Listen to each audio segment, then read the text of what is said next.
Hey there, wonderful piano teachers. In this video, I want to quickly talk you through my 5 foundations for successful preschool teaching. I know many piano teachers who want to get into teaching preschoolers, but they're not sure what they can do to make themselves really successful. And there are 5 things, which all happen to start with P, that I've found to make the biggest difference when it comes to successful preschool piano teaching. The very first one is posture. And that's why I'm surrounded by some various implements. You've got a stool down here, those are from IKEA. And behind me here, I have my pedal extender. And believe it or not, I also have various other forms of footstools in my studio. That's because I've been teaching preschoolers for quite a while now, and I've accumulated various options for their feet. Why is this so important? Because we need to raise the bench right up so that our preschoolers' arms are level with the floor, right? That they're parallel with the floor. Once you do that, and even before you do that, their legs are going to be dangling in the air. If you don't provide them with a good setup where they can feel steady, everything else is going to go out the window. They can't play with good technique.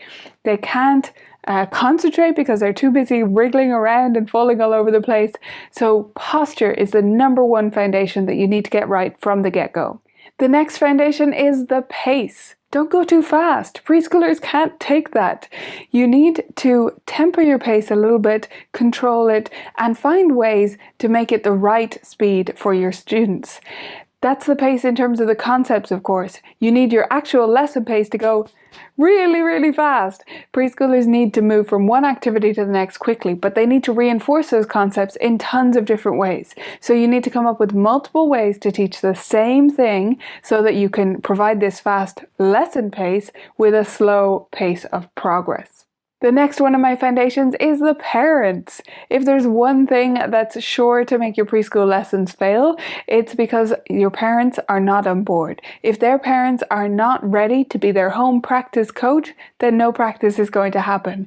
And you're going to have to accept that. If their parent is not structuring their home practice, then the right things are not going to get practice. They're only 3 to 5 years old. They can't do this themselves. So the parent is essential, and that's why I recommend always having a first interview or meeting with a new parent before they start in your studio, no matter what age the student is, but especially with preschoolers, because you need to get the parent on board and ready to do their job when it comes to the piano lessons. The next P is progress. Now, we talked about progress a little bit, but here what I'm talking about is your expectation of the progress. You need to set things up so that you understand that they're going to progress at their own rate and that you don't put your expectation of how it should go onto them.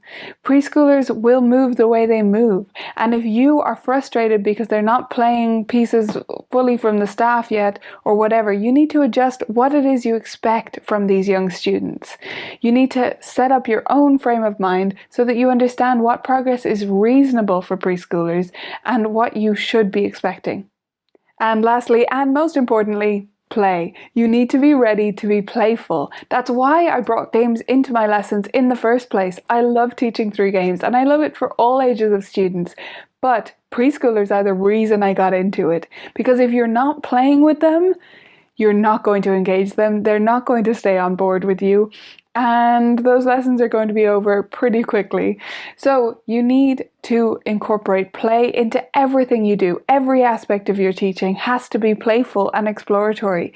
You can't just expect a preschooler to sit on the bench and focus on a song that's only middle C a bunch of times in a row, and then one that's middle C and D. No, that's not going to fly. You have to take this playful nature into everything you do with your preschool students.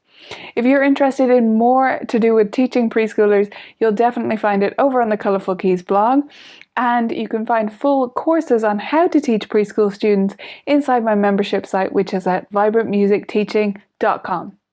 See you inside.